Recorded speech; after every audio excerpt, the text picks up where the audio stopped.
Hello दोस्तों, welcome to our YouTube channel. आज हम पढ़ने जा रहे हैं हिस्ट्री ऑफ सी लैंग्वेज। क्या पढ़ेंगे कि जो सी लैंग्वेज थी उसकी हिस्ट्री, उसका ओरिजिन, उसका पर्पस, ठीक है। और फिर हम आगे देखेंगे कि इम्पोर्टेंस ऑफ सी लैंग्वेज, कि सी लैंग्वेज की इम्पोर्टेंस क्या क्या थी, ठीक है। तो सबसे पहले देखते हैं उसका ओरिजिन कैसे क्या हुआ। So C language was developed by Dennis Ritchie. किसके द्वारा डेवलप की गई थी? साइंटिस्ट थे डेनिस रीचे, उनके द्वारा। एट बेल लेबोरेटरीज, कहाँ? बेल लेबोरेटरीज थी वहाँ, ठीक है, इन 1972। तो ये इंपॉर्टेंट चीज़ है ध्यान रखने के लिए।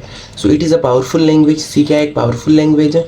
It was created as an improvement over the B language. ये क्रिएटेड की गई थी as an improvement over the B language, कि जो बी लैंग्वेज थी उसके इम्प्रूवमेंट में हमने सी लैंग्वेज क्रिएट की।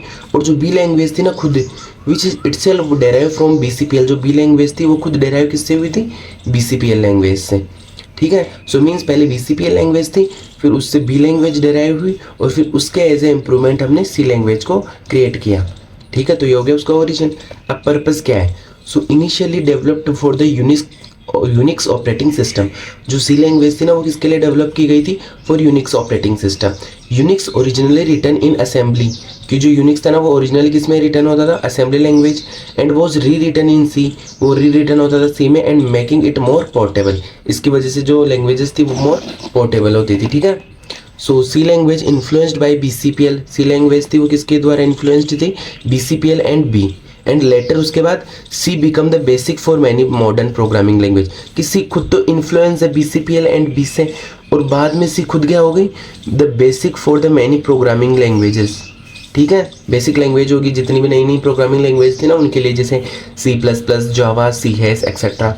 तो इसीलिए अपन सी को क्या बोलते हैं? Basic programming language. अब स्टैंडर्डाइजेशन, ठीक है, मीन्स मानकीकरण। सो इन 1983 ANSI क्या होता है? American National Standards Institute began standardizing the C, resulting in ANSI C in 1989, ठीक है। And later it was adopted by the international for standardization, और बाद में उसको ISO द्वारा भी अडोप्ट कर लिया गया। तो ये हो गया अपने पास हिस्ट्री ऑफ सी।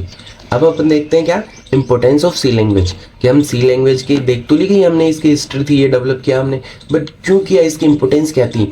तो C programming language holds a crucial place in the world of computer science and software development. समझ गए?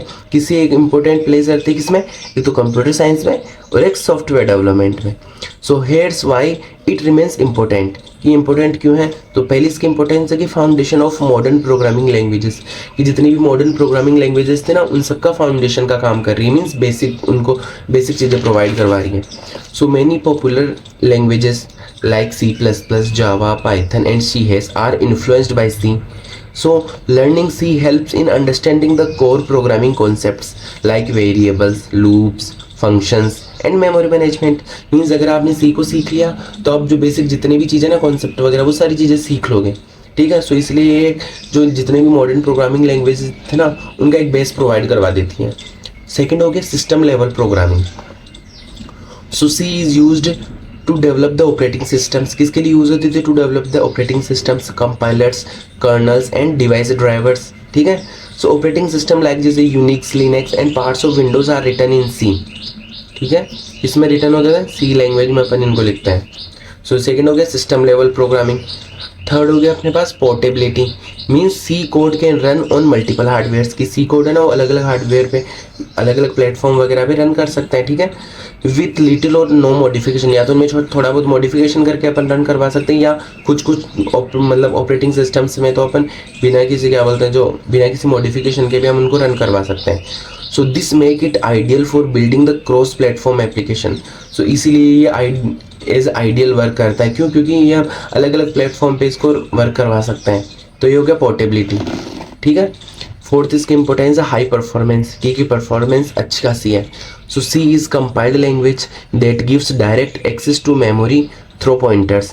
ये डायरेक्ट मतलब अपन पॉइंटर्स के थ्रू मेमोरी को एक्सेस कर सकते हैं। पॉइंटर्स अपने को बता देता है कि हाँ इस जगह ये चीज़ है। It allows fine control over the system resources leading to fast and efficient programs, ठीक है। ज़्यादा कंट्रोल रहेगा तो जो अपन प्रोग्राम्स वगैरह होंगे वो फास्ट होंगे और एफिशिएंट होंगे। फिर हो गया structured and modular. So C supports the structure programming making code easier to read, debug and maintain, ठीक है। And functions and modules can be reused in other programs. ठीक है, कि हमने मॉड्यूल्स वगैरह क्रिएट कर लिए तो हम उसको अदर प्रोग्राम्स वगैरह में भी यूज़ करते हैं। और स्ट्रक्चर प्रोग्रामिंग यूज़ करेंगे तो कोड को समझना ईजी होगा, अपन इजीली डिबग वगैरह कर सकते हैं क्योंकि अपने को उसका स्ट्रक्चर पता होगा बेसिक। ठीक है, फिर सिक्स्थ इंपॉर्टेंस है rich library support. So C comes with a standard library जैसे stdio.h, math.h that support input output, math operation, string handling and etcetera. तो एक ह्यूज लाइब्रेरी होती है सी में। फिर हो गया academic and industrial use. So first language taught in computer science courses, तो ये उसका एकेडमिक यूज़ हो गया। And industrial use widely used in software and hardware industries. तो इसी के साथ ये हो गया कि आप एक तरीके से अपने इंपॉर्टेंस ऑफ सी लैंग्वेज, इसी को अपन बोल सकते हैं यूज़ ऑफ सी लैंग्वेज की कहाँ कहाँ इसको हम यूज़ कर रहे हैं।